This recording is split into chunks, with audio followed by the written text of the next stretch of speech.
हरे कृष्ण परमाश, please accept my humble obeisances in close to Srila Prabhupada.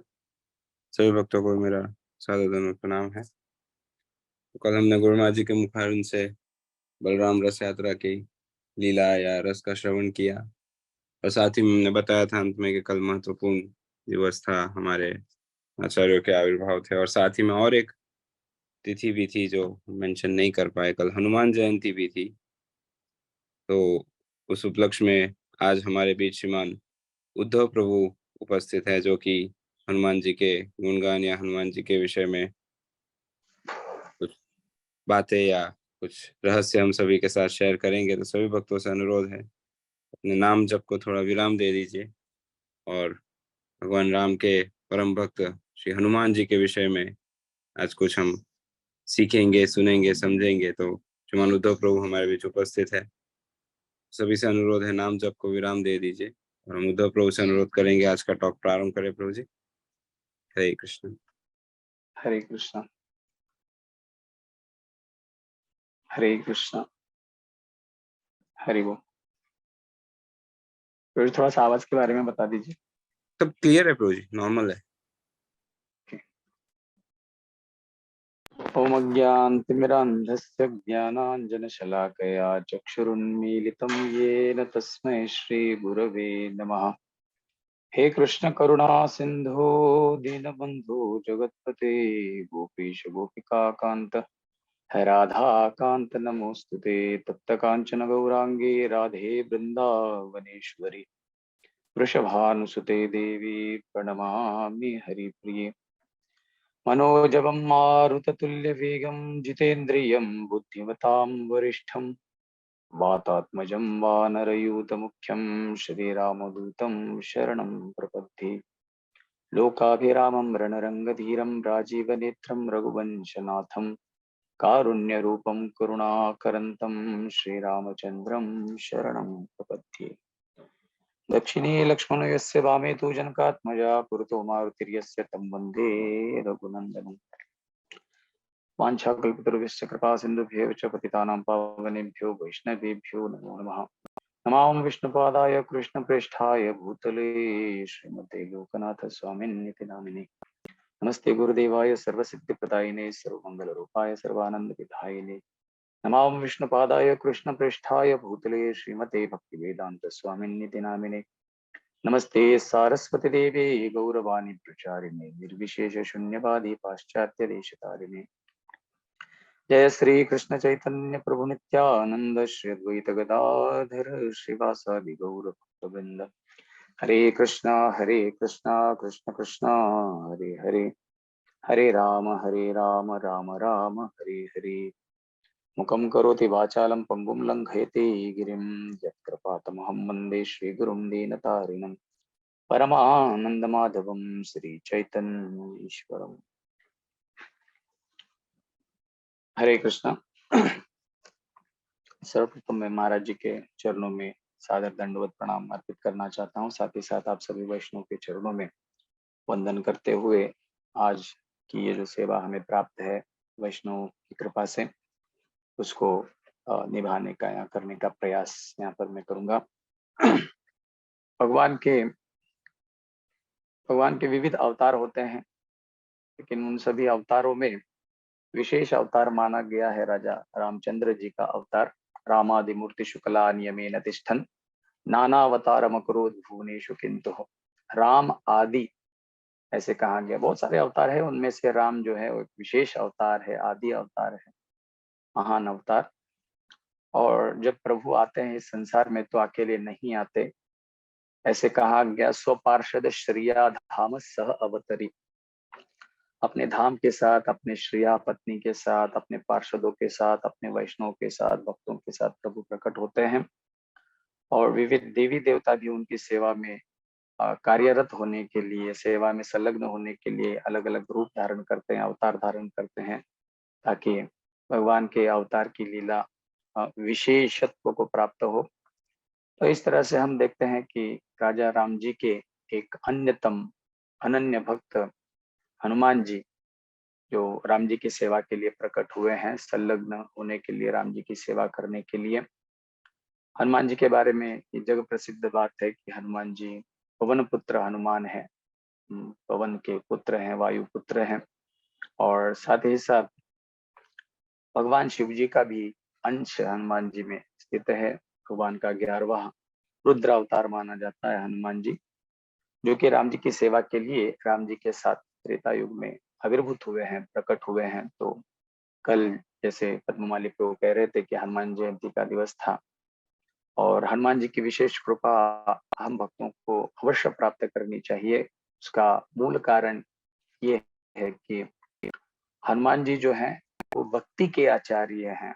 Hanuman ji जो हैं वो सेवा के आचार्य हैं, और हमारा सारा आध्यात्मिक जीवन भक्ति सेवा पर ही निर्भर करता है। ऋषिकेन ऋषिकेश सेवनम भक्तिरुच्यते। अपने समग्र इंद्रियों को प्रभु की सेवा में लगाना ही भक्ति है, ऐसे रूप गोस्वामी पाद कहते हैं। तो हनुमान जी से बढ़कर क्या उदाहरण हो सकता है।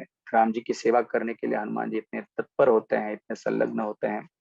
काफी बार हमने महाराज जी के ही मुखारविंद से बात श्रवण की है कि आप जब राम दरबार का दर्शन करते हैं, विशेष राम दरबार, दक्षिणे लक्ष्मणो यस्य वामे तु जनकात्मजा पुरतो मारुतिर्यस्य तं वंदे रघुनंदनम। हनुमान जी हमेशा राम जी के समक्ष बैठे दिखाई देते हैं। लक्ष्मी माता है, सीता महारानी और लक्ष्मण जी राम जी के साथ आप देख सकते हैं दर्शनार्थियों की ओर उनका मुखमंडल होता है। लेकिन हनुमान जी जो है, उनका मुख जो हनुमान जी का मुख है वो राम जी की ओर होता है। और राम जी ऐसे सुखासन पे या पद्मासन पे नहीं बैठे होते हैं।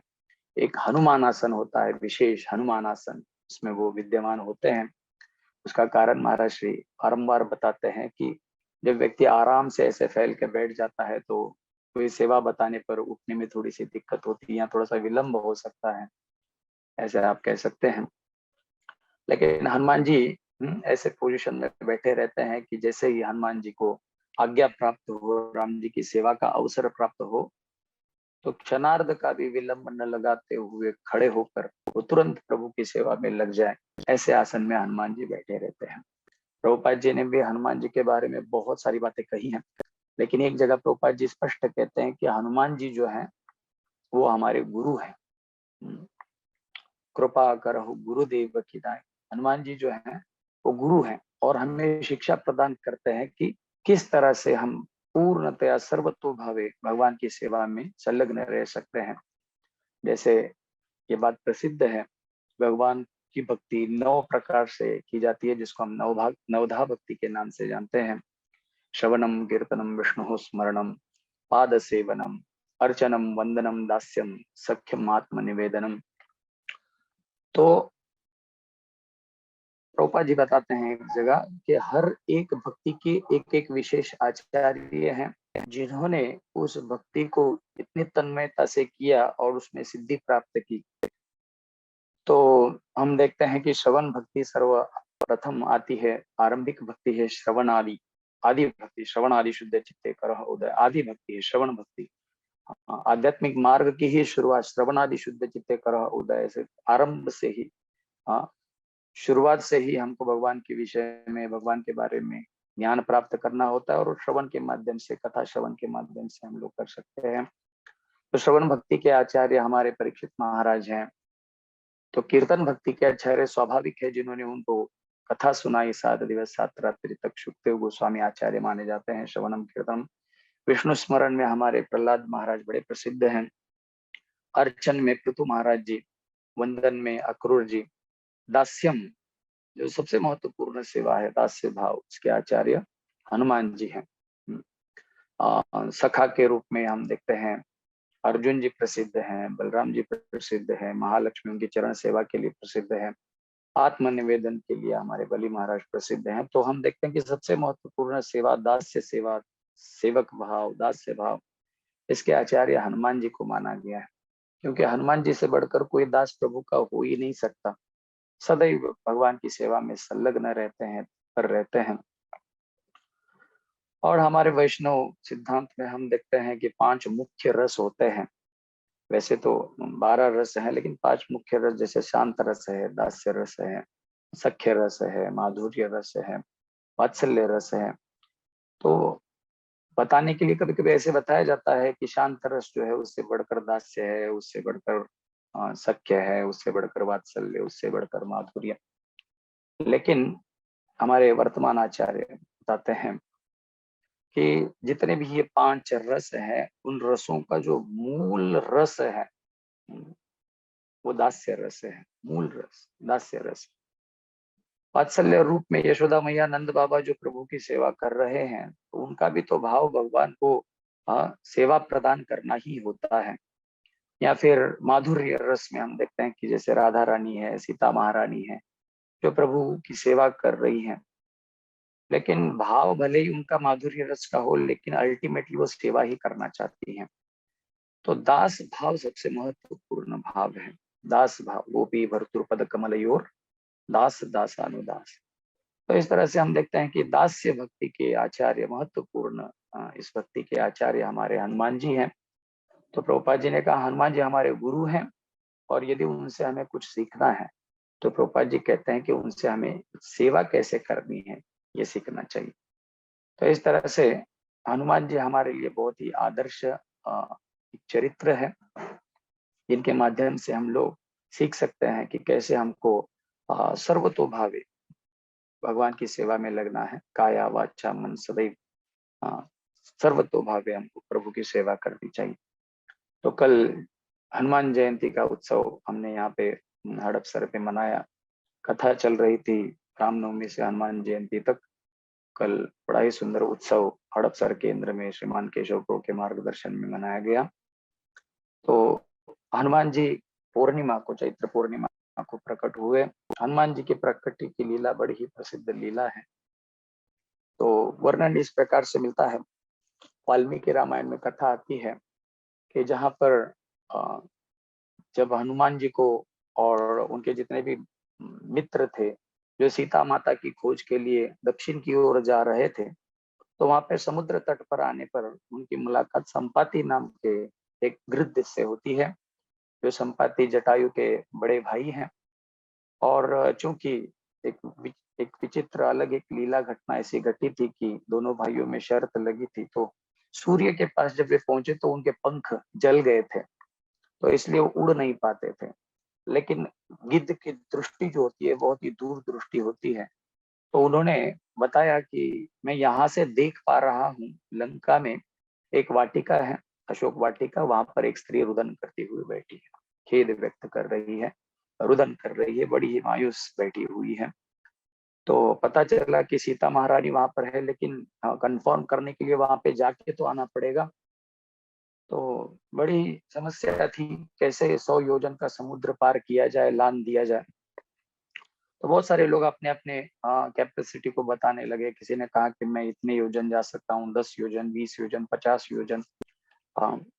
एक जगह अंगद जी, जो बाली के पुत्र हैं अंगद, उन्होंने कहा कि मुझ में इतना सामर्थ्य है कि मैं एक छलांग में 100 योजन जा भी सकता हूँ, लेकिन समस्या ये है कि मैं पता नहीं वहां से वापस आ पाऊंगा कि नहीं, क्योंकि आना भी जरूरी है, क्योंकि खबर राम जी को पहुंचानी है, देनी है, कैसे सीता महारानी किस भाव में है, किस परिस्थिति में है।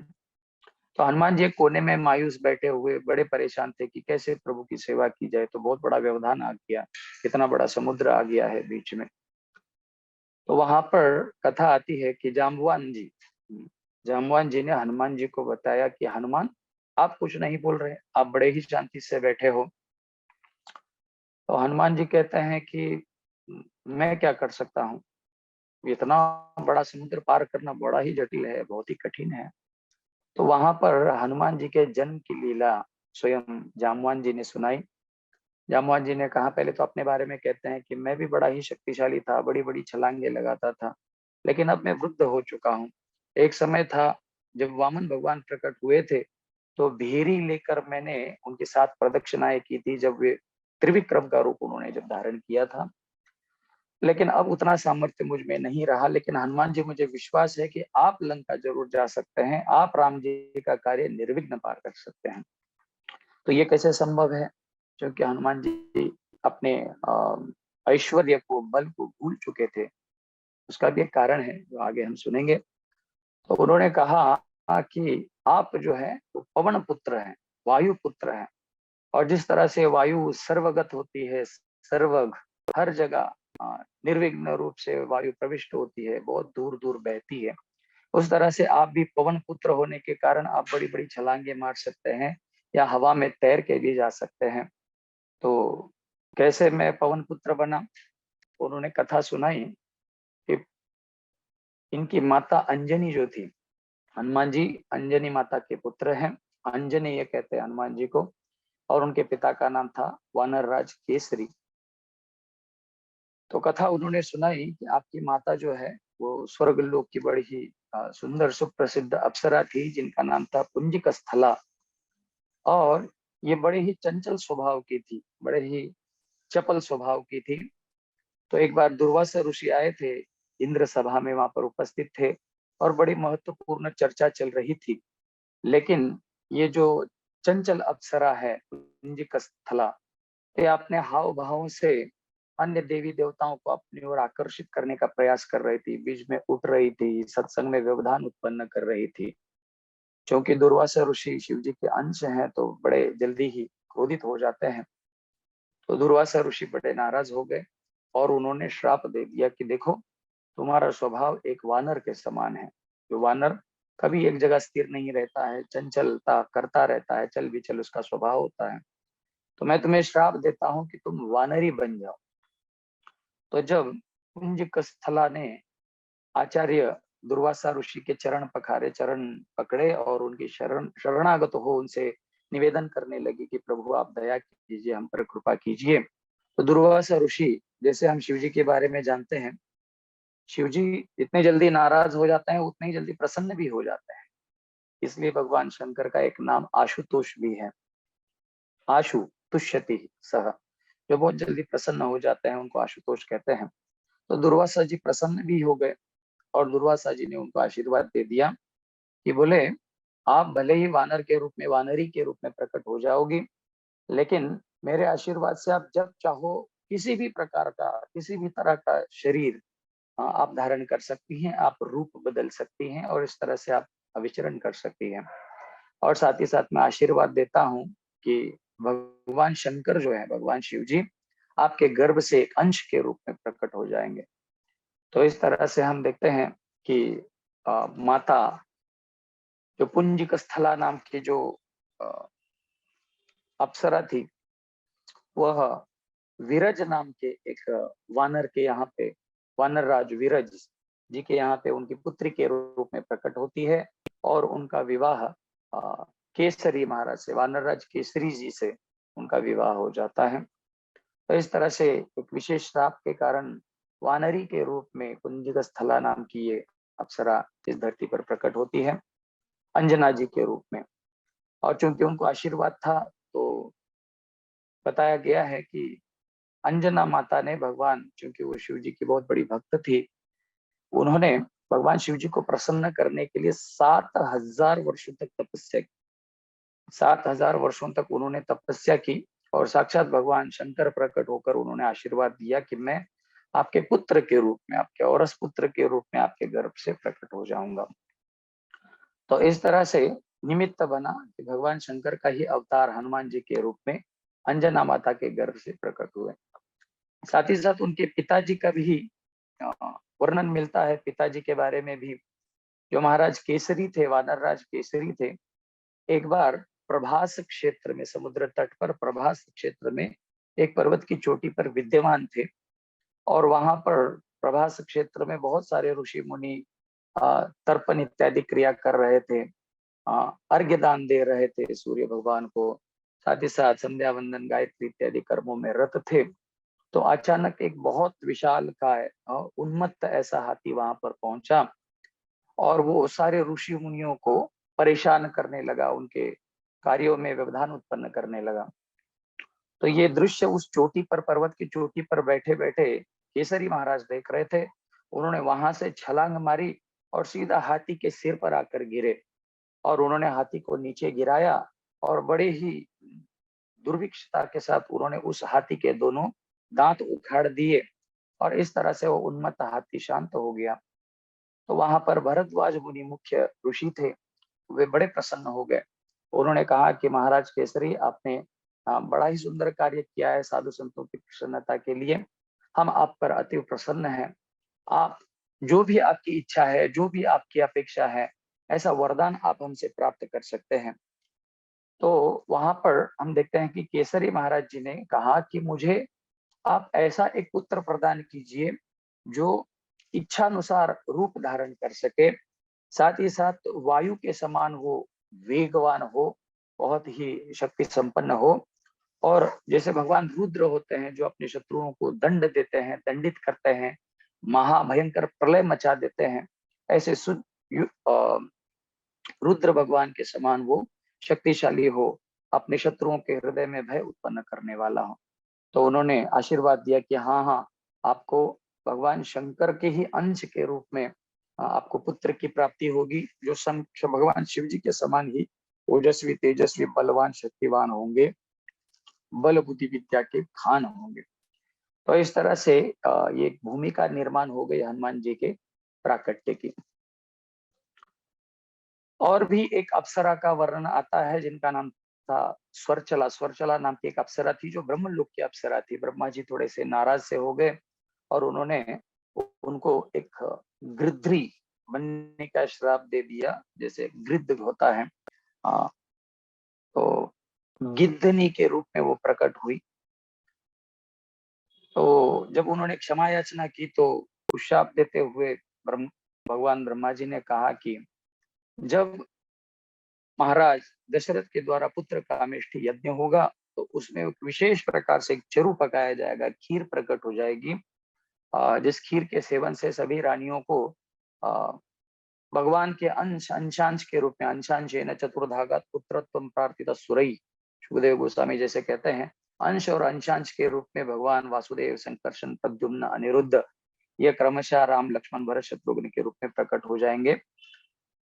और उसमें से जो कैकई का भाग है, उस कैकई के भाग से कुछ भाग चुरा कर तुम्हें उड़ा के ले जाना है और आंजनेय पर्वत पर, जहां पर अंजना माता तपस्या कर रही है, उनको प्रसाद पहुंचाना है।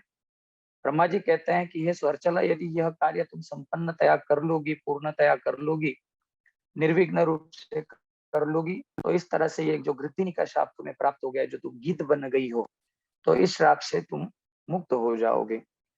तो इस तरह से हम देखते हैं कि जब पुत्र कामेष्ठी यज्ञ हुआ तो कैकई के विशेष भाग से एक भाग ये गिद्धिनी, जो स्वरचला अप्सरा थी, गृद्ध बनी थी, तो उड़ा कर ले जाती है और आंजनेय माता को समर्पित कर देती है और शिव जी का प्रसाद समझकर माता उसे ग्रहण करती है।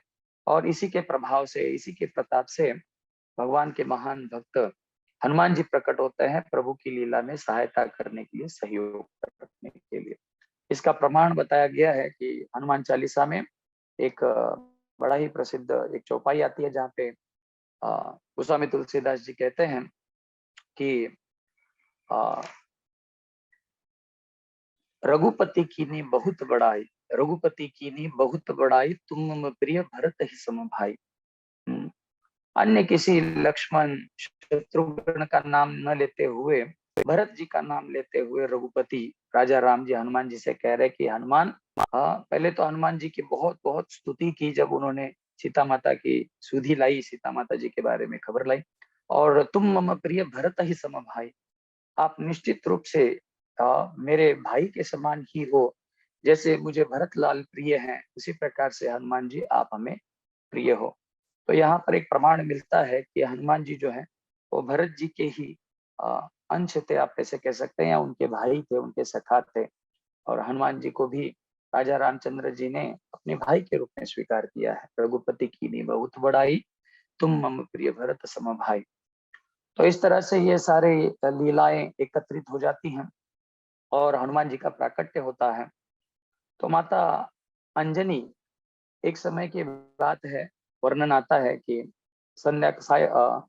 सायंकाल के समय में सूर्य भगवान का दर्शन कर रही थी और बड़े सुंदर सुंदर पीली पीली रेशम सी किरणें प्रकट हो रही थी सूर्य की, और इस तरह से बड़ा ही रम्य वातावरण वहां पर निर्माण हो चुका था और वो भ्रमण कर रही थी। तो अचानक उनको एक एहसास हुआ कि पवन जो है वो उनके शरीर में समाहित हो रहा है और उनके अंगों विशेषों को स्पर्श कर पा रहा है, तो कोई प्रकट रूप से दिखाई तो नहीं दे रहा, लेकिन जब उनको एहसास होने लगा कि कोई मेरे श्रीअंग का स्पर्श कर रहा है, तो बड़ी ही क्रोधित हो गई अंजना माता।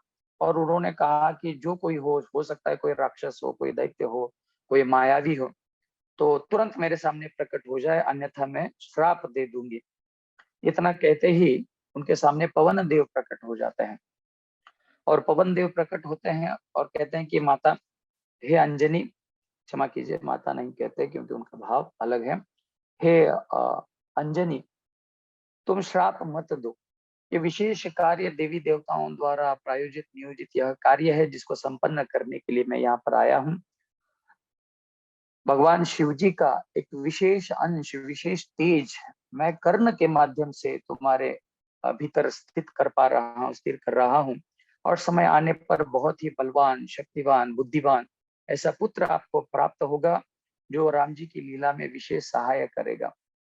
तो इस तरह से पवन देव ने माता अंजनी के गर्भ में हनुमान जी को स्थापित किया, जो कि भगवान शिव जी के अंश है। शंकर सुवन केसरी नंदन, तेज प्रताप महाजगवंदन, शिव जी के अवतार माने जाते हैं। तो ये शिव जी का अंश पवन देव के पास कहाँ से आया, तो इसकी भी एक विशेष लीला है। ऐसे बताया जाता है, ये समुद्र मंथन जब हुआ था, तो उस समय विष प्रकट हो गया था, और देवताओं की प्रार्थना से उस विष को भगवान शंकर ने ग्रहण किया था, अपने कंठ में स्थित कर दिया था। क्योंकि वो विष बड़ा ही भयंकर था, सारे संसार को नष्ट करने की क्षमता उसमें थी, तो भगवान शिव जी को भी उस विष के कारण बहुत ही कष्ट होने लगा, तकलीफ होने लगे। तो भगवान शिव उसके निरसन के लिए, निराकरण के लिए, वहां जहाँ पे वो प्रसंग चल रहा था समुद्र मंथन का, वहां पे नहीं थे। तो बाद में उनको पता चला कि बड़ी लंबी चौड़ी ये लीला चली, और अंत में मोहिनी के रूप में भगवान प्रकट हुए हैं। और इस तरह से सारे राक्षसों को, सारे दैत्यों को, दीति के पुत्रों को अपनी ओर आकृष्ट करके भगवान ने अपना कार्य सिद्ध किया, अमृत सारे देवताओं को पिलाया, और राक्षसों को उन्होंने मात दे दी देवासुर संग्राम में, देवताओं की सहायता की। तो ये खबर जब भगवान शंकर को लगी, तो भागवत में भी एक अध्याय में बड़ा विशद वर्णन है। तो उन्होंने प्रभु से आग्रह किया कि बोले, हे प्रभु, आपने बड़ा सुंदर रूप धारण किया था, हमने सुना है, तो मोहिनी रूप हम देखना चाहते हैं। तो ऐसा भगवान ने उनको वो समझाने का प्रयास किया कि मेरा वो मति भ्रम करने वाला बड़ा ही विचित्र ऐसा ये स्वरूप है, और साधु संतों के देखने योग्य नहीं, देखने लायक नहीं है, मन को क्षुब्ध करने वाला वह रूप है। तो भगवान शंकर हंस के कहते हैं कि बोले, प्रभु, आपका कौन सा ऐसा चित्र विचित्र रूप है जो साधु संत नहीं देख सकते, संभव ही नहीं। आपके सभी रूपों की बड़ी विशेषता होती है, और इस विशेष रूप को तो मैं अवश्य देखना चाहूंगा। तो भगवान मना नहीं कर पाए। तो इस तरह से भगवान शिव जी के सामने भी मोहिनी रूप में प्रभु प्रकट हुए, और भगवान शिव इतने मोहित हो गए, इतने भ्रमित हो गए कि अपने अगल बगल में अपने पत्नी बच्चे, माता दुर्गा थी, पार्वती, गणेश जी थे, षडानंद थे, कार्तिकेय जी इत्यादि सभी गण थे, नंदी आदि, लेकिन सबको भूलकर उस मोहिनी अवतार के, मोहिनी रूप के पीछे भगवान शंकर चल पड़े। इतने काम मोहित, इतने मोहित हो गए, इतने आकृष्ट हो गए कि उनका अमोघ वीर्य स्खलित हो गया। और इस तरह से इस लीला में हम देखते हैं कि सारे पृथ्वी भर भगवान शंकर और मोहिनी अवतार भ्रमण कर रहे हैं, और सारे पृथ्वी को उन्होंने अपने चरण धूलि से पावन किया। आगे आगे मोहिनी माता बढ़ रही, मोहिनी देवी बढ़ रही है, पीछे पीछे भगवान शंकर दौड़ रहे हैं। तो जहां जहां पे उनका वह वीर्य स्खलित हुआ, गिरा पृथ्वी पर, तो वहां पर बहुत बड़े बड़े, बड़ी बड़ी खाने हो गई, से बताया गया, सोने की, चांदी की, तांबे की, पारा, हीरा, इस तरह से बड़े बड़े खाने हो गए। तो जब विंध्याचल पर्वत की श्रृंखलाओं में वो भ्रमण कर रहे थे, तो वहां पर भी एक अमित तेज युक्त तेज पुंज, भगवान शंकर का अमोघ वीर्य वहां पर गिरा। तो वहां पर बहुत सारे साधु संतों ने अपने वर्ण पुट में उन्होंने उस तेज को रखा, और समय आने पर वायुदेव की, पवन देव की सहायता से उस तेज को उन्होंने अंजना माता के गर्भ में स्थित कर दिया। तो यह भी एक प्रमाण मिलता है, भगवान शिव जी का ही एक अंश, शिव जी का ही ये तेज हनुमान जी के रूप में प्रकट हुआ है। इसलिए हनुमान जी को 11वां रुद्र भी कहा जाता है। तो इस तरह से निमित्त बना, कारण बना कि अंजना माता के गर्भ से भगवान शंकर के ओजस्वी तेजस्वी अंश के रूप में हनुमान जी प्रकट हुए। और हनुमान जी भगवान की सेवा में सदैव रत रहते हैं, संलग्न रहते हैं। तो इस तरह से कल वही तिथि थी, पूर्णिमा, चैत्र पूर्णिमा, जब हनुमान जी प्रकट हुए। हनुमान जी जब प्रकट हुए तो वर्णन किया गया भोर में, जब सूर्योदय होता है तब हनुमान जी प्रकट हुए। तो जैसे ही इतने तेजस्वी थे, इतने ओजस्वी थे कि हनुमान जी के प्रकट होते ही हनुमान जी की नजर एक चढ़ते, एक उठते हुए सूर्य की ओर पड़ी, उदित होते हुए, और बड़ा ही सुंदर अरुण रंग से युक्त लाल लाल, ऐसा वह जैसे मानो कोई सेब हो या कोई विशेष फल हो। हनुमान जी की दृष्टि, चूंकि वो वानर के रूप में प्रकट हुए हैं, तो हनुमान जी ने देखा कि अरे ये तो बड़ा सुंदर फल है और मुझे ये खाना ही है। तो जन्म लेते ही हनुमान जी ने ऐसी छलांग मारी और सीधा पहुंच गए सूर्य भगवान के पास, और चाहते थे सूर्य को, वो निगलना चाहते थे। तो देखा कि सूर्य को यदि ये हनुमान जी ग्रहण कर लेंगे, खा लेंगे, तो सारे संसार में त्राही त्राही हो जाएगी।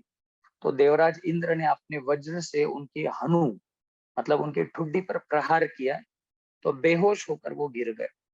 बेहोश होकर गिर गए तो उनका जो जो निचला भाग है वो फूल सा गया था, थोड़ा सा सूजन सी आ गई थी उसमें।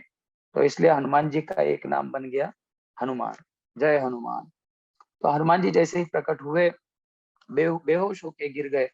तो हनुमान जी के जो पिताजी हैं पवन देव, बड़े नाराज हो गए। उन्होंने तीनों लोकों से प्रभंजन, वायु ने अपने आप को रोक लिया, और कहीं पर भी वायु का प्रवाह नहीं हो पा रहा है। तो सब लोग एकदम क्षुब्ध हो गए, विक्षिप्त हो गए, अवरुद्ध हो गया सबका कंठ की कैसे अब श्वास ही नहीं ली जा रही, तो क्या करें। तो इस तरह से सब ब्रह्मा जी के पास गए। तो ब्रह्मा जी वो पवन देव के पास पहुंचते हैं और कहते हैं कि ये क्या प्रकार है। उन्होंने कहा कि मेरे पुत्र को मारा गया है बिना कारण इंद्र के द्वारा, तो इसलिए मैं बड़ा क्रोधित हूँ, बड़ा नाराज हूँ। तो ब्रह्मा जी ने उनको सांत्वना दी कि नहीं, आपके बेटे को कुछ नहीं होगा। हाँ, मैं आशीर्वाद देता हूँ कि ये किसी भी प्रकार के, ब्रह्मा जी कहते हैं, ये किसी भी प्रकार के शस्त्र अस्त्र से कभी ही आहत नहीं होगा। किसी भी प्रकार के शस्त्र अस्त्र इस पर, यहाँ तक कि मेरा अमोघ अस्त्र ब्रह्मास्त्र भी इस पर कार्य नहीं करेगा। इस तरह से ब्रह्मा जी ने आशीर्वाद दिया। तब पवन देव शांत हो गए। सारे देवी देवताओं ने अपने अपने प्रयास से अलग अलग आशीर्वाद प्रदान किए। देवराज इंद्र भी आते हैं, कहते हैं कि अजरामर आप बन जाएंगे। आपकी इच्छा से ही आप कहीं पर भी आ जा सकेंगे, आपके शरीर को संपन्न कर पाएंगे, इच्छावृत्ति, आपको मृत्यु प्राप्त हो जाएगी या अमर भी हो जाएंगे। तो इस तरह से हनुमान जी को बहुत सारे देवी देवताओं के द्वारा बहुत सारे वरदान प्राप्त हो गए थे। लेकिन चूंकि वो उनका स्वभाव, वह कहते हैं ना कि माता का भाव अपने पुत्रों में आ जाता है, हनुमान जी भी बड़े चंचल थे। तो अपने शक्ति का इस्तेमाल, शक्ति का उपयोग वो अलग अलग प्रकार से, मतलब उद्दंडता करने के लिए, कभी साधु महात्माओं को परेशान करते थे, उनके कमंडलू जो है वो छीन लेते थे, और उनको जब गायत्री कर रहे हैं, ध्यान कर रहे हैं, तो उनको पानी में गिरा दे देते। इस प्रकार से वो बड़े ही चंचल स्वभाव के थे बचपन में। तो सारे साधु महात्माओं ने उनको श्राप दे दिया कि बोले, इतना जो अमित तुम्हें तेज प्राप्त हो गया है, विशेष बल प्राप्त हो गया है, इसको तुम भूल जाओगे। लेकिन जब इनको पता चला कि अरे हम ही लोगों ने हनुमान जी को प्रकट किया है ताकि राम जी के कार्य की सिद्धि हो पाए, राम जी की लीला संपन्न हो पाए, और हमने उनको भूलने की बीमारी का हो या फिर श्राप दे दिया है, तो इससे कार्य कैसे संभव हो पाएगा। तो साधु संतों ने कहा कि जब कोई व्यक्ति विशेष रूप से हनुमान जी को इन बातों को याद दिलवाएगा कि हाँ, हनुमान जी आप में इतना विशेष बल है, तो उनको अपने बल की स्मृति हो जाएगी और वह कार्य सिद्ध हो जाएगा। तो ये सारी कथा जामवान जी ने हनुमान जी को सुनाई, और जैसे हनुमान जी ने अपने बारे में सुना तो हनुमान जी को एकदम रोष आ गया रावण के ऊपर। हनुमान जी ने अक्राल विकराल विशाल का ऐसा रूप धारण किया और महेंद्राचल पर्वत, महेंद्र पर्वत के ऊपर चढ़ के जय श्री राम कहते हुए उन्होंने छलांग मारी, और किसी भी प्रकार के व्यवधान को न मानते हुए। बीच में हमने देखा कि सुंदरकांड में वर्णन आता है, सुरसा जी आई, या फिर सिंहिका आई, मैनाक नाम का पर्वत आया। भगवान की सेवा में गति अवरुद्ध करने के लिए बहुत सारे व्यवधान उत्पन्न हुए, लेकिन समय समय पर अपने बुद्धि का, अपने बल का उपयोग करते हुए सभी व्यत्ययों को, व्यवधानों को नष्ट करते हुए हनुमान जी लंका पहुंच गए, और जो कार्य राम जी के द्वारा उनको सौंपा गया था वह कार्य हनुमान जी ने सिद्ध किया, संपन्न किया। सीता माता जी की खोज उन्होंने की और अंत में उन्होंने राम जी और सीता जी को मिलवाया। तो इस तरह से हनुमान जी के जन्म की ये बड़ी विशेष कथा है। हनुमान जी की और भी बहुत सारी कथाएं हैं तो प्रसिद्ध हैं। आप जानते हैं हनुमान जी ने अपने वक्षस्थल पे सीताराम का दर्शन कराया, तो मोती की आदि कथाएं हैं। एक कथा विशेष रूप से मैं यहाँ पर निवेदित करना चाहूंगा कुछ एक मिनटों के लिए, और उसके बाद मैं विश्राम दूंगा। तो एक हनुमान जी के चरित्र में एक बड़ी विशिष्ट घटना हुई, क्योंकि आप सभी लोग यहाँ पर इस जूम मंदिर में उपस्थित होते हैं नाम जप करने के लिए। तो नाम के महात्म्य को सिद्ध करने वाली हनुमान जी से निगड़ित एक बड़ी प्रसिद्ध कथा है, लोक प्रचलित कथा है। उस कथा को हम लोग श्रवण करेंगे। तो जब राजा राम जी राजा बने थे तो सारे गुरुजन भी वहां पर विद्यमान थे। अयोध्या के राजा, अयोध्या कौशल नरेश, कौशलेंद्र राम जी बने थे। तो काशी के भी एक राजा थे, काशी नरेश थे। तो एक समय की बात है, विश्वामित्र मुनि जो अपने क्रोध के लिए, जैसे दुर्वासा जी वैसे ही विश्वामित्र जी भी हैं, बड़े जल्दी ही क्षुब्ध हो जाते हैं, क्रोधित हो जाते हैं। तो नारद मुनि के कहने से, हाँ, काशीराज जो काशी के राजा थे, काशी नरेश, काशीराज ने बहुत सारे साधु संतों की टोली थी, तो सबको उन्होंने प्रणाम किया। और नारद मुनि ने उनको बता के रखा था कि एक विशेष कार्य आपको करना है। तो उन्होंने कहा क्या? तो बोले आपको सबको, सभी ऋषि मुनियों को, चाहे भरद्वाज मुनि हो, चाहे वशिष्ठ मुनि हो, गौतम ऋषि हो, सबको आपको प्रणाम करना है, लेकिन विश्वामित्र जी को आप मत प्रणाम करना। तो इस तरह से उन्होंने सभी ऋषि मुनियों को प्रणाम किया काशी नरेश ने, लेकिन विश्वामित्र जी को उन्होंने नमन नहीं किया, यहाँ तक कि हाथ भी नहीं जोड़े। तो इससे विश्वामित्र जी बड़े ही दुखी हो गए और राजा राम जी के पास जाकर उन्होंने शिकायत कर दी। बोले हे राम, हे तात, बोले मेरा मन थोड़ा सा दुखी सा हो गया है। बोले क्या बात है गुरुजी, आप बताइए, मैं आपको प्रसन्न करने के लिए क्या कर सकता हूँ। तो उन्होंने कहा कि ये काशी नरेश अपने घमंड में चूर्ण हो गया है, हाँ, और इस तरह से उन्होंने जानबूझकर अपराध किया है। मुझे कोई इस मान सम्मान की अपेक्षा तो नहीं है, लेकिन जहाँ पे वो हर ऋषि मुनि को नमन कर रहा था, प्रणाम कर रहा था, यहाँ तक कि वशिष्ठ जी को भी, जो मेरे चिर प्रतिद्वंदी है, उनको भी नमन किया, नमस्कार किया, लेकिन उसने मेरे सामने हाथ तक नहीं जोड़े। स्तुति करना तो बहुत दूर की बात है। तो इस तरह से जब राम जी के सामने शिकायत की विश्वामित्र मुनि, तो राम जी बड़े क्रोधित हो गए। बोले तो बड़ा गुरु अपराध हो गया। गुरु जी आपकी प्रसन्नता के लिए ये काशी नरेश जो है वो कल का सूर्य नहीं देख पाएंगे, उनको मैं मृत्यु दंड दे दूंगा। तो इस तरह से राजा रामचंद्र जी ने अपने तर्कश से 3 विशेष बाण प्रकट किए। बोले एक न एक बाण से तो ये अवश्य मर जाएगा। यदि हो सकता है कोई दिव्य शक्ति आए और उनको रक्षा करने का प्रयास करे, लेकिन मैंने एक नहीं, दो नहीं, 3-3 बाण निकाले हैं, तो निश्चित रूप से कल का सूर्योदय हमारे काशी नरेश नहीं देख पाएंगे।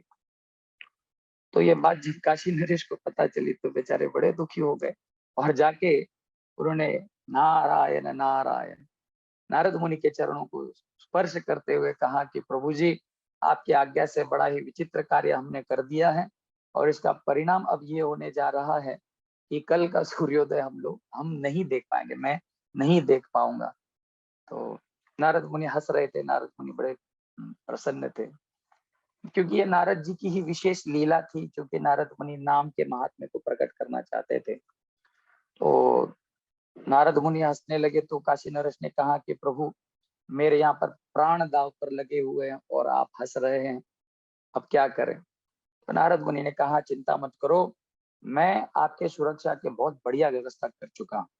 तो बोले चलिए, आप हमको बचाइए, आप हमको विशेष प्रकार का कवच प्रदान कीजिए, रक्षा कवच।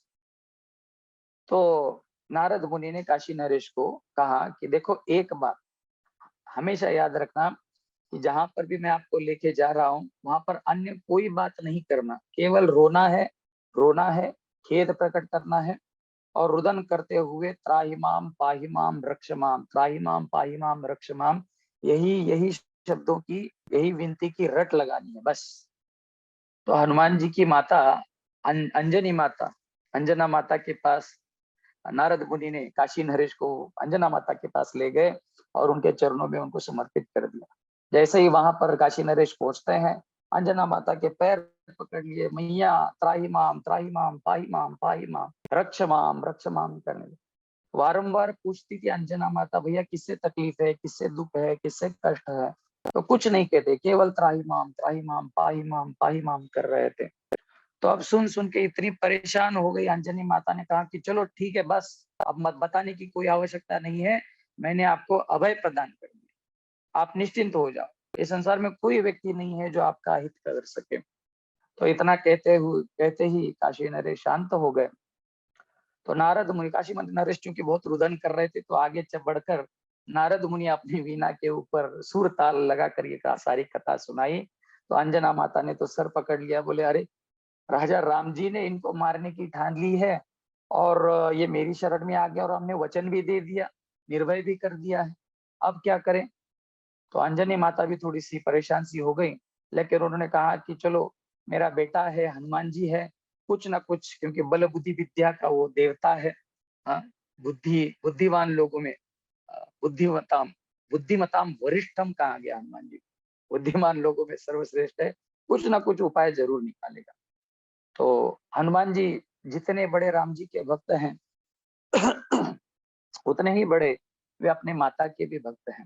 हर रोज जब राम जी विश्राम करते तो तुरंत हनुमान जी हर रोज अपनी मैया का दर्शन करने आते, उनके पैर पखारते, उनके हाथ पैर दबाते और बड़ी सुंदर सुंदर रामलीला राम नाम उनको सुनाया करते थे। तो हनुमान जी आए हैं माता की सेवा में, तो माता जी बड़ी खिन्न उदास होकर वहां पर बैठी है। तो हनुमान जी ने पूछा, मैया बड़ी परेशान लग रही हो? तो बोले हाँ बेटा, बात ही ऐसी है। तो बोले क्या बात है बताइए। बोले पहले वचन दे दो कि मैं जो भी बात कहूंगी उसको तुम सिद्ध करोगे, सफल करोगे। हनुमान जी ने कहा ऐसी कौन सी बात, आपको मुझे वचन देने की क्या आवश्यकता है, ऐसा कोई कार्य हो जिसमें मेरे प्राण भी न्यौछावर हो जाए, मैया आपके लिए मैं कुछ भी करने के लिए तैयार हूँ, मेरे भले प्राण चले जाए लेकिन आपका कार्य मैं अवश्य सिद्ध करूंगा। तो जैसे हनुमान जी ने वचन दिया तो मैया ने कहा कि एक भक्त है, एक व्यक्ति है जो मेरी शरण में आए हैं और उनको मैंने अभयता प्रदान की है, उनको मृत्यु का भय था। तो हनुमान जी ने कहा कि आप बिल्कुल निश्चिंत हो जाइए, उनका कोई बाल विवाह का नहीं कर सकता। हनुमान जी कहते हैं कि राजा राम जी की कृपा से इतना सामर्थ्य मुझ में है, हर प्रकार के दुखों को, हर प्रकार के कष्टों को मैं टाल सकता हूँ।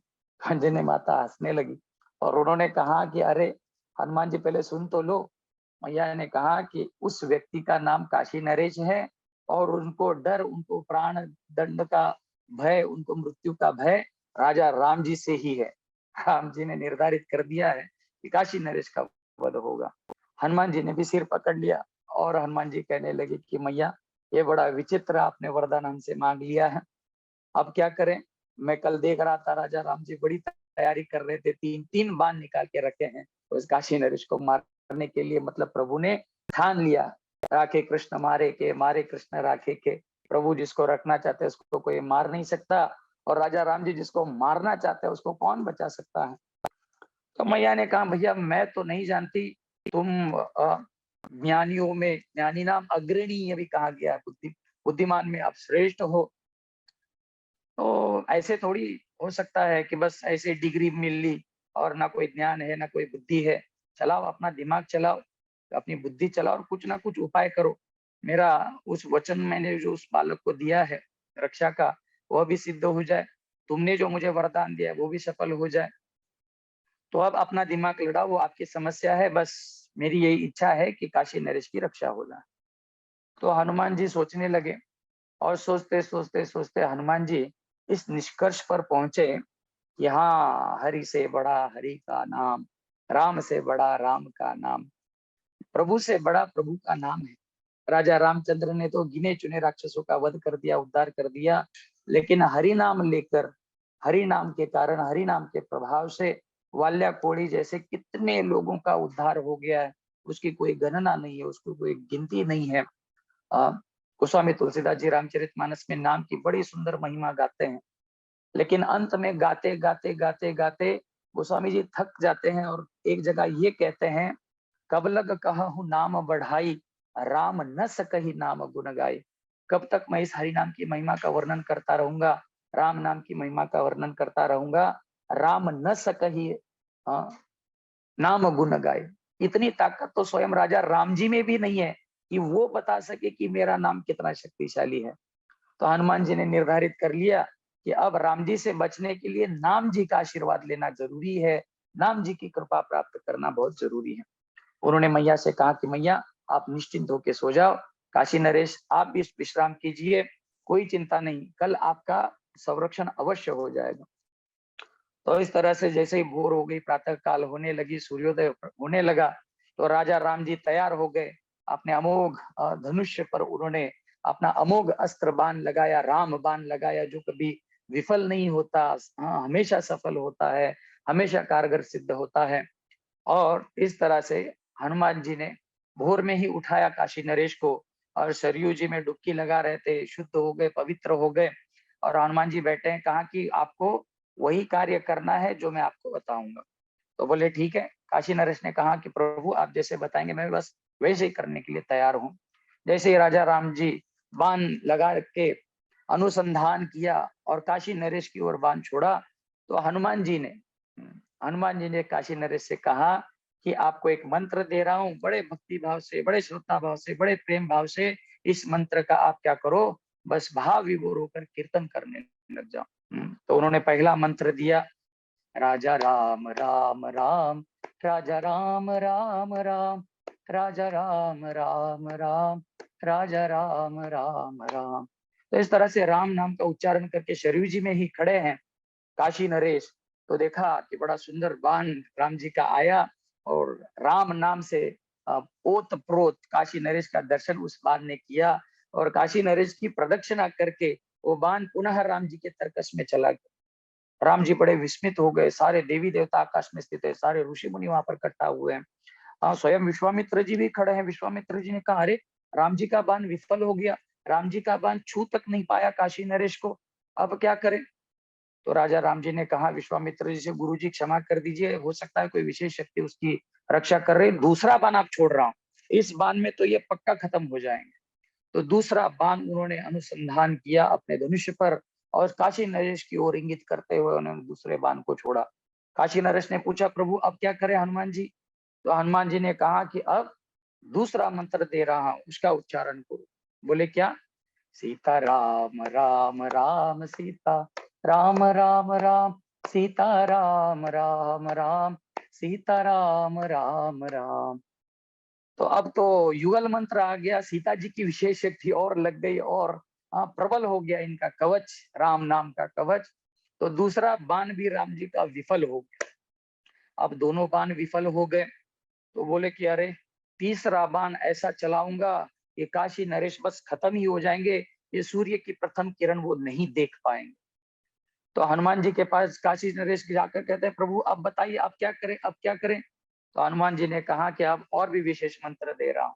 तो हनुमान जी कहते हैं, सीता राम हनुमान सीता, राम हनुमान सीता, राम हनुमान सीता, राम हनुमान। सीताराम जी भी आ गए, और राम जी के परम प्रिय परम स्नेही भक्त हनुमान जी भी आ गए। और इस तरह से राम जी अब तीसरा बाण चलाने ही वाले थे, तो नारद मुनि वहां पर पहुंचते वीणा बजाते हुए, और नारद मुनि कहते हैं कि प्रभु देखिए, इस भक्त की रक्षा आपका नाम ही कर रहा है। इस संसार में आपका नाम सभी प्रकार से रक्षा करते हैं, सभी प्रकार से दुखों से, कष्टों से, संकटों से अपने भक्तों की आपका नाम ही तो रक्षा करता है। नामाश्रयो करी जत जे तुमी था कहो अपन काजे। भक्ति विनोद ठाकुर कहते हैं, नाम का आश्रय ही हमको हर तरह से रक्षित करता है, सुरक्षित करता है। आप अपना बाण चलाएंगे, उस भक्त का अहित हो जाएगा, तो नाम की महिमा खत्म हो जाएगी। अच्छा, नाम ने उस भक्त की रक्षा कर ली, आपका बाण यदि विफल हो जाए तो फिर क्या हो जाएगा। फिर आपकी आपकी जो ख्याति है, प्रसिद्धि है, एक बानी, एक पत्नी, एक वचनी, इसका प्रभाव नष्ट हो जाएगा। तो आप तो बड़े धर्म संकट में पड़ गए हो। तो राम जी ने कहा, क्या करें नारद जी, आप लीला ही ऐसी करते हो, अब हम क्या कर सकते हैं। तो पड़ गया हूँ धर्म संकट में, क्या करें। लेकिन गुरु जी की प्रसन्नता बहुत जरूरी है। इतना कष्ट होने के बाद मेरी ख्याति भले ही विख्यात में हो जाऊं, कुख्यात हो जाऊं, लेकिन गुरु जी प्रसन्न होते तो ये कार्य तो मुझे करना ही पड़ेगा ना। तो इस तरह से उन्होंने कहते ही नारद मुनि ने काशी नरेश को कहा कि अब अंत में एकमात्र साधन बच गया है कि आप जाके विश्वामित्र मुनि के चरणों में गिर जाओ। और जैसे ही काशी नरेश भागे भागे गए, त्राही माम करते हुए विश्वामित्र जी के बस चरण ही पकड़ लिए। तो विश्वामित्र जी जो है, साधु संत होते हैं, उनका प्रणाम, उनका जो मान होता है, उनका जो क्रोध होता है, वो बड़ा प्रसिद्ध होता है। बताया गया है, एक कर्मी में, एक संतों में, एक अभक्तों में, एक संतों में क्या फर्क होता है, उनके क्रोध में क्या अंतर होता है। तो ऐसे बताया गया है कि जो साधु संत होते हैं, उनका क्रोध प्रणामांत होता है। बस उनको जाके आप नमस्कार भर कर लो, प्रणाम भर कर लो, तो उनका क्रोध तुरंत क्या हो जाता है, शांत हो जाता है। लेकिन जो राक्षस वृत्ति के लोग होते हैं, कामी होते हैं, क्रोधी होते हैं, ऐसे लोगों का क्रोध उतना जल्दी शांत नहीं होता। इसलिए बताया गया है कि जो कर्मठ लोग होते हैं, उनका क्रोध कैसे होता है, बोले प्राणांत होता है। प्राणांत, जब तक वो मर न जाए तब तक उनका आमर्ष, उनका द्वेष नष्ट नहीं हो पाता। साधु संतों का क्रोध प्रणामांत होता है, कर्मियों का क्रोध प्राणांत होता है।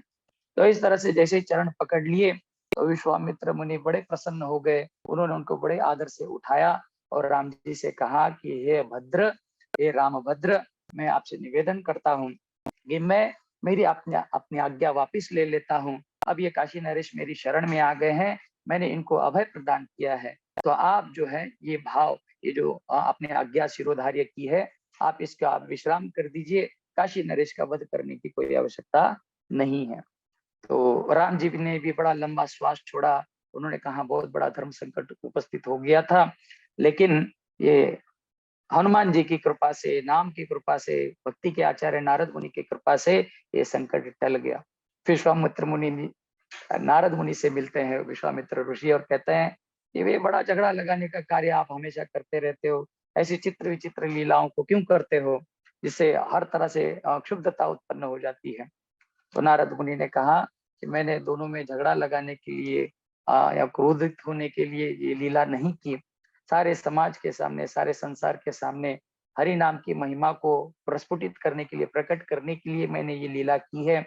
जहाँ पे आपको पता चलता है कि राजा रामचंद्र भी यदि नाराज हो जाए, यदि मारना चाहे, तो जो व्यक्ति हरि नाम ले रहा है, राम नाम ले रहा है, प्रभु के नाम का आश्रय ले रहा है, उस व्यक्ति को किसी भी प्रकार के भय की कोई आशंका रह ही नहीं जाती, क्योंकि चतुर्दिक रूप से प्रभु का नाम जो है उनकी सर्वतोभावे सुरक्षा करता रहता है। सियावर रामचंद्र भगवान की जय। पवन सुत हनुमान की जय। हरि नाम की जय। निताय गौर प्रेमानंदे, हरि हरि बोल। जगत गुरु श्रील प्रभुपाद की जय। तो यहाँ पर मैं विश्राम देता हूँ। गलती से भाव में आकर कुछ गलत शब्द मुख से निकल गए हों, तो मैं आप सभी वैष्णव के चरणों में सादर वंदन करते हुए क्षमा याचना करके मेरे इस वाणी को यहाँ पर विराम देता हूँ। बहुत बहुत धन्यवाद। हरे कृष्णा। बहुत धन्यवाद प्रभु जी आज के इस सत्र के लिए या हनुमान जी की कथा के लिए। बहुत विस्तृत भाव से या विस्तृत वर्णन किया आपने, जहाँ केसरी और अंजनेय माता का भी प्राकट्य एक प्रकार से वर्णन, और हनुमान जी के प्राकट्य की इतनी अलग अलग आपने डिटेल्स सभी से शेयर की। तो सभी भक्तों से अनुरोध है, और अंत में प्रभु जी ने जैसे कहते हैं रामबाण इलाज, तो ऐसा रामबाण इलाज जो राम के बाण को भी विफल कर सकता है, वो है प्रभु का ही नाम। तो उसी रामबाण इलाज या प्रभु के नाम से हम प्रभु जी के हृदय पूर्वक आभार व्यक्त करते हैं चरणों में, आज के इस सत्र के लिए, आज के इस कथा अमृत के लिए। तो आइए सभी भक्त मिलके प्रभु जी का आभार व्यक्त करते हैं श्रीमान उद्धव प्रभु का हरे कृष्ण महामंत्र का उच्चारण। हरे कृष्णा हरे हरे कृष्णा कृष्णा हरे कृष्णा कृष्ण कृष्ण हरे हरे। हरे हरे राम राम हरे हरे राम राम राम हरे राम हरे। राम हरे श्री हरे। हरि नाम प्रभु की जय। हरे कृष्ण महामंत्र की जय। श्री श्री जय सीताराम लक्ष्मण हनुमान की जय। राम भक्त हनुमान की जय जय। श्रील प्रभुपाद जय। की जय। परम पूज्य श्री लोकनाथ स्वामी गुरु महाराज स्वामी की महाराज।